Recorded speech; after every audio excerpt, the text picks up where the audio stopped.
Well, I'm just recording up a storm today, and I don't even know how many videos we're into it now, but I've been talking up a storm, so I figured, well, hit record again, and we'll see what we come up with this time.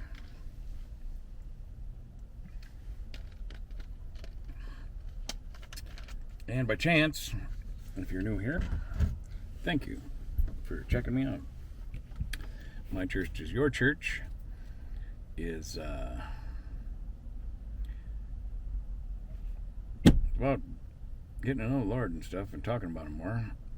But the best way I know how to do that is by me being me, because I have a unbreakable faith and getting used to being in front of camera and stuff. So I figured the best way I can show my unbreakable faith is just be me on camera and just talk about whatever comes to me. And then you're getting to know the real me, same as I would be around anybody else I meet.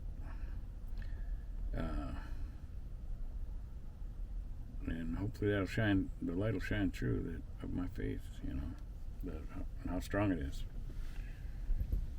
Sometimes I tease God, because when I think about all we need is the faith of a mustard seed, well, if that's the case, man, I should be in good shape. So then I'm wondering, how come I'm in this situation? Well, I know there's got to be a reason for it. Because I know I'm a good man. I know I've been a man of God all my life. And recently, in the last 5 years or so, I've gotten really a lot closer to God. Closer than I've ever been, even though I've always walked with the Lord. And I used to think I was walking with the Lord since I was a little kid, because I remember being a kid playing in my grandpa's backyard with model airplanes. Me and my dad would build and stuff, and I'd be playing by myself out there using my imagination. I'd be flying the planes, and I'd sing to God. And I'd sing in tongues, but I didn't know what tongues was, never even heard of it. But in my mind, in my soul, I knew I was singing to God. I was singing songs for Him. But I was making up sounds and noises and whatever because I wanted to sing to God and something I knew He understood, and it was all coming from my soul, And I did that a lot when I was a kid.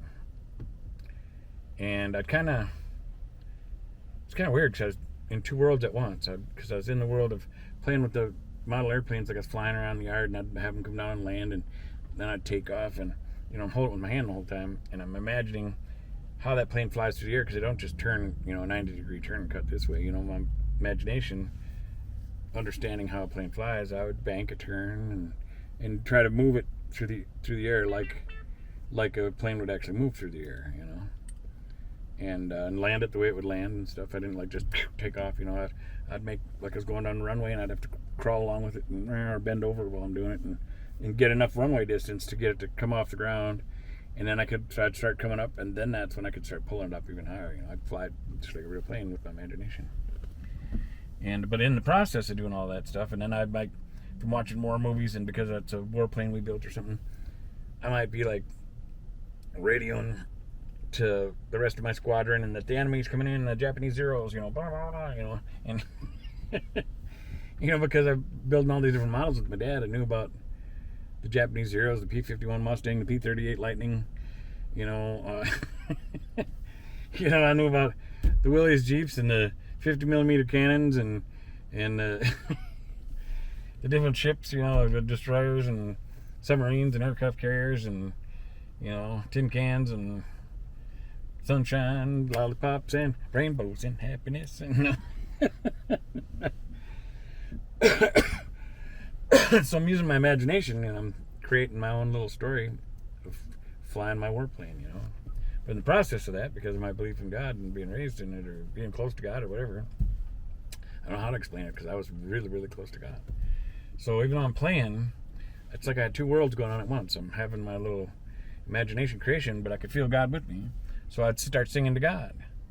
And then next thing you know, I'm singing in tongues. And whatever little noises or sounds I'd make, or different languages or whatever, and I'd go from that. Then I might go back into my little air raid or whatever, doing with my military stuff, And yeah, so I always thought was walking with God since I was a kid because of those memories, And I can look back at my history and see when I was walking with God, when I was really close to Him, then when I kind of faded away because I started learning life a little differently as I was getting a little older. But I always stayed close to God, and or God would come back to me and get my attention, And if I started like fading too far from Him or something, like if I started forgetting about God or something, He would send somebody or something into my life. Because we'd go to church, so He stayed in my life a lot. But then when there's times where we didn't go to church for quite a long time because something changed, or my mom was struggling more financially or something, and next thing you know, we didn't go to church that year or something, or maybe a couple of years, depending on how tough things were or something. And then because of things happening in life, I'm not out of sight, out of mind kind of a deal. And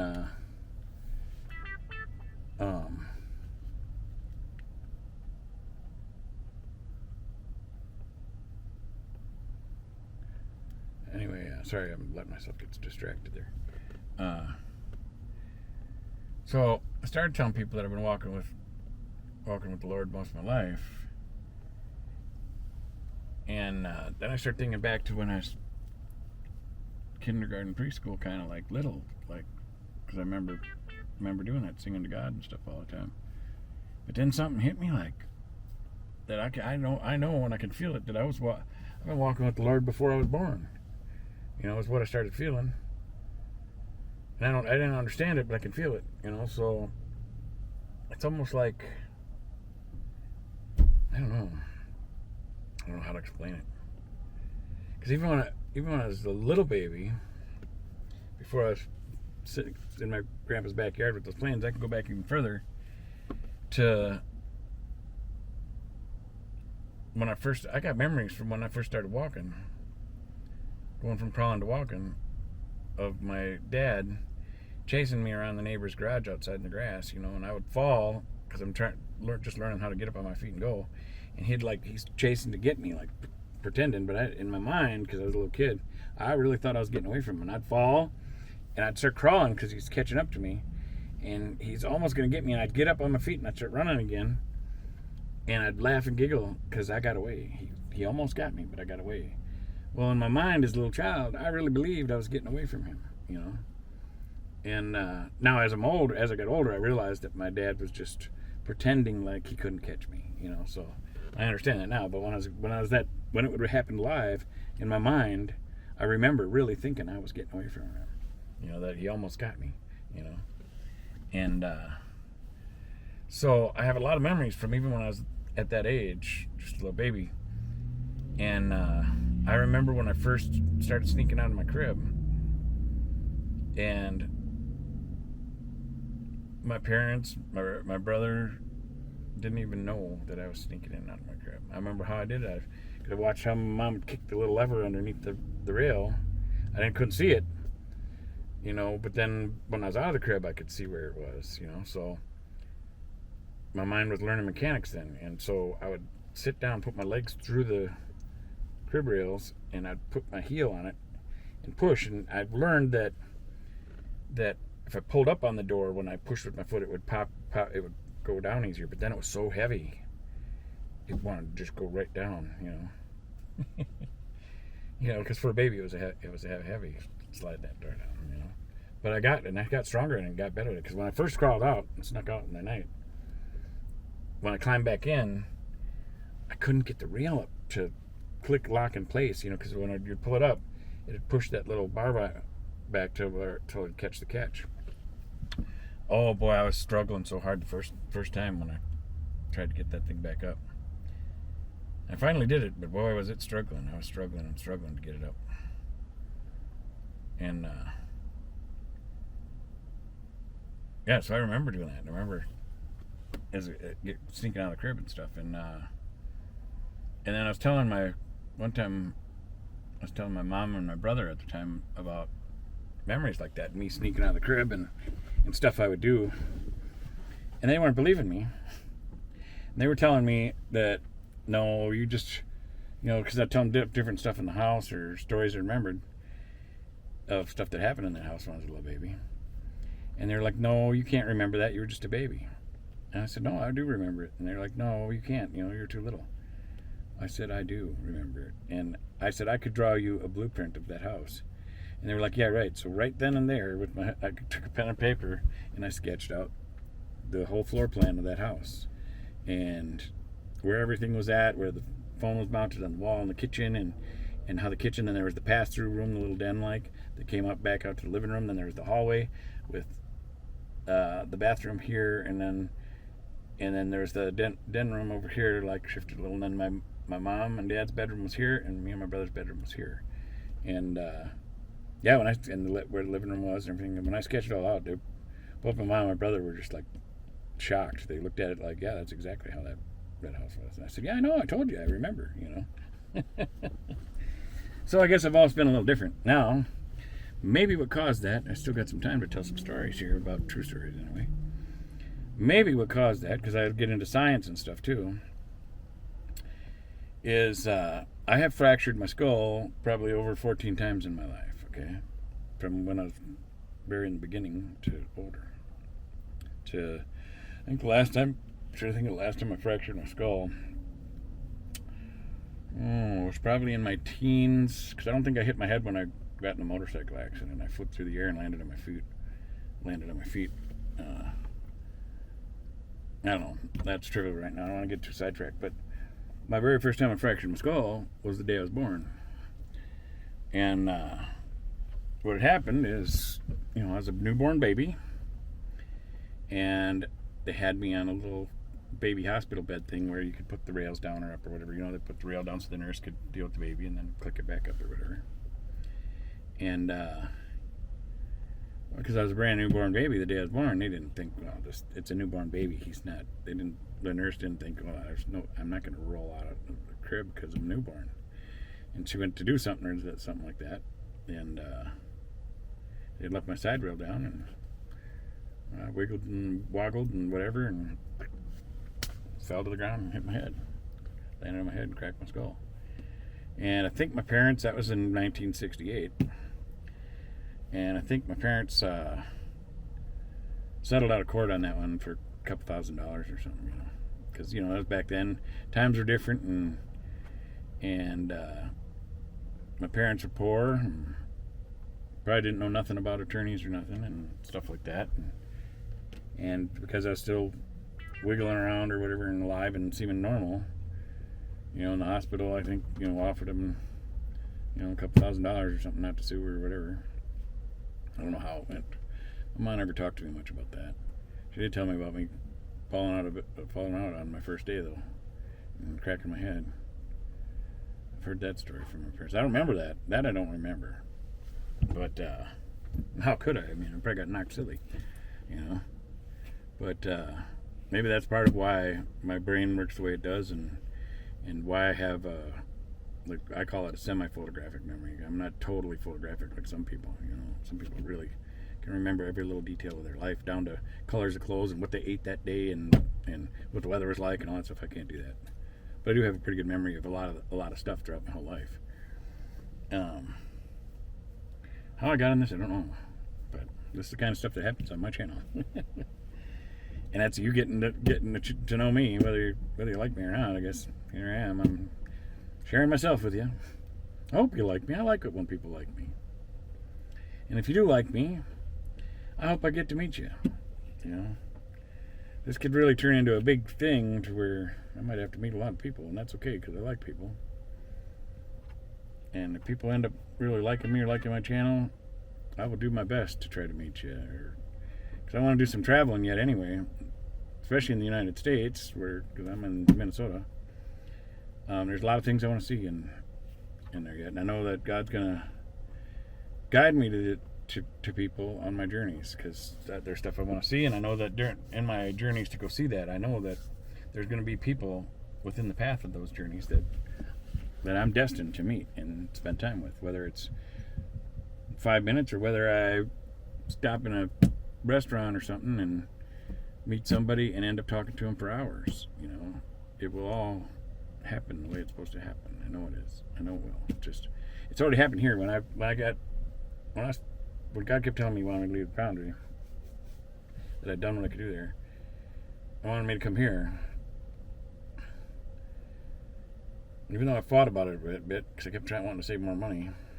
And in some ways I wished I would have, but that might be part of what's going on now, because I was holding off quite a bit. But I knew I was supposed to go sooner. I could feel it. But since I've been here, time and time again, I've had so many confirmations of that I was supposed to be here, and so many people I've met, new friends, new people, and I know how that I've affected their life in a positive, good way yet, that I was supposed to be here. Like Dave, who I've talked about in some other videos, when I met him, his camper broke down here, and he was stuck here in this lot for 2 months. And it was all meant to be, getting to know him and his history, and he's been through a lot too. And once he started telling me his life story and stuff, I told him, I said, God's been with you all your life, whether you know it or not. He has been taking care of you, because that man has been through some stuff. He's got a lot of titanium in him too, from different accidents he's had and stuff. But it was really neat to get to know him, and I know it was meant to be. And then, matter of fact, Christmas Day, we spent Christmas together in this parking lot. And then my friend Tony came over too, so it was the three of us. And I was feeling the Christmas blues, thinking, I didn't have the money. I missed my very first Christmas Eve with my family. Out of 56 years of my life, I've never missed a Christmas Eve until this last one, because I couldn't afford the gas to go or nothing, And so I stayed here in this Walmart parking lot. And I started feeling the Christmas blues about it a bit, And then Dave, he come over to my camper to ask me if I might be able to, if he could give me his phone, maybe if I could charge it up for him, because his batteries were dead. And his camper had been broke down, so he couldn't start the engine to run it to charge batteries or nothing like that. So everything was dead on his camper at this point, and he didn't have solar like I do and stuff. So I said, of course, heck yeah, I'll charge it. You don't have to just leave your phone if you want. You can come on in, And so I had him come in, and then he gave me his phone at first. I think that's how. When he gave me his phone, he said he'd be back in just a minute. He said, yeah, he'd love to come in, and he ended up coming and hang out with me in the camper, and we ended up both crying a little bit, because he was feeling the Christmas blues too, and he's getting up there in age and older than me by a bit. I can't remember how old he is now, but he's up there.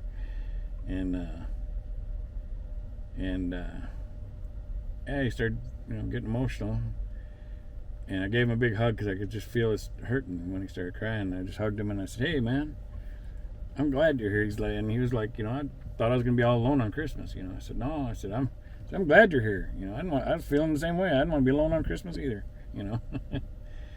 And so then we both started talking about our lives and families and situations and challenges and stuff. And a little later, my friend Tony came over and brought me a $25 gas card in a thermos mug for Christmas. It was really nice of him. He's done a lot for me too. Tony's really has. He's become a really nice friend. Good man. Hey, and that's right, he watches this. I wasn't just trying to suck up to you. I was in my own little zone there. Telling a story. So, hope you're not upset I was talking about you. Now, Dave, on the other hand, I don't think he watches the channel.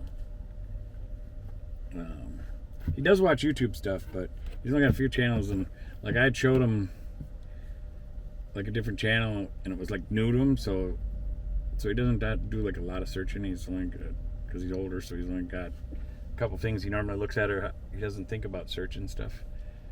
I guess his thought process works a little different. But when I showed him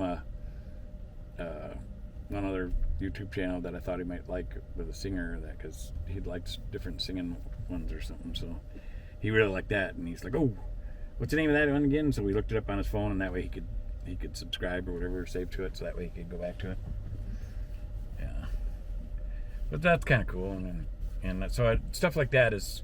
I had numerous things like that confirm I was supposed to be here, and I know that day in Christmas, the three of us together was meant to be, and we all talked about that too. That God wanted us all to be together, and I think both Tony and Dave totally agree. They both said they did, and I believe them. I think they might have felt it differently than me, but I think they agree.